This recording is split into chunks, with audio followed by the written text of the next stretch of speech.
National shooter Konika की कोलकाता में रहस्यमय परिस्थिति में मौत हो गई है। ये हादसा है या साजिश, इसका पता अभी तक नहीं चल सका है। इस मामले में अभी तक कोई शिकायत दर्ज नहीं कराई गई है। कोनिका की मौत से लोग स्तब्ध हैं। जी हाँ, धनबाद से नेशनल शूटर कोनिका लायक की रहस्यमय परिस्थितियों में कोलकाता में मौत हो गई है। कोनिका ने राष्ट्रीय स्तर पर अपनी विशेष पहचान बनाई थी और झारखंड के लिए कई पदक भी जीते थे। उसका चयन राष्ट्रीय स्तर पर भी हुआ था। राइफल के अभाव में जब वह राष्ट्रीय स्तर के खेल में हिस्सा नहीं ले पा रही थी, उस वक्त अभिनेता सोनू सूद ने उसे राइफल उपलब्ध करवाया था।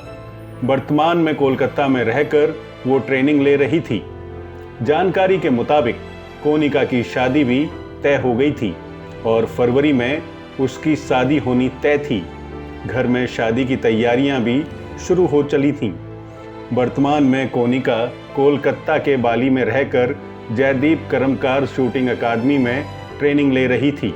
3 दिन पहले ही उसकी मां कोलकाता में उससे मुलाकात कर वापस धनबाद लौटी थी। कोनिका और उसकी मां काफ़ी खुश थी, लेकिन किस परिस्थिति में कोनिका की मौत हुई है, ये संदेहास्पद है। कोनिका की मां को बेटी की मौत की खबर अस्पताल पहुंचने के बाद दी गई। पोस्टमार्टम रिपोर्ट आने के बाद ही सच्चाई का पता चल सकेगा। कोयलांचल के धनबाद स्थित उसके घर पर मातम पसर गया है। माता पिता ने कहा कि हमारा सब कुछ खत्म हो गया। उल्लेखनीय है कि कोनिका ने निशानेबाजी की शुरुआत 2014 से की थी।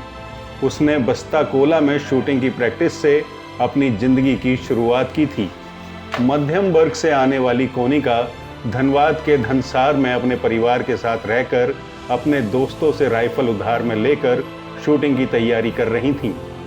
राष्ट्रीय स्तर पर कोनिका का चयन हो गया था, लेकिन उसके पास राइफल नहीं था।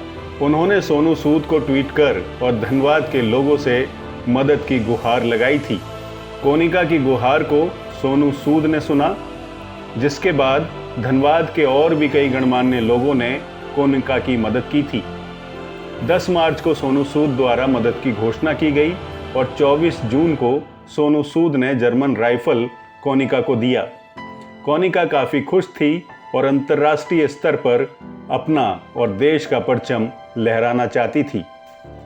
Observer Dawn, bureau report.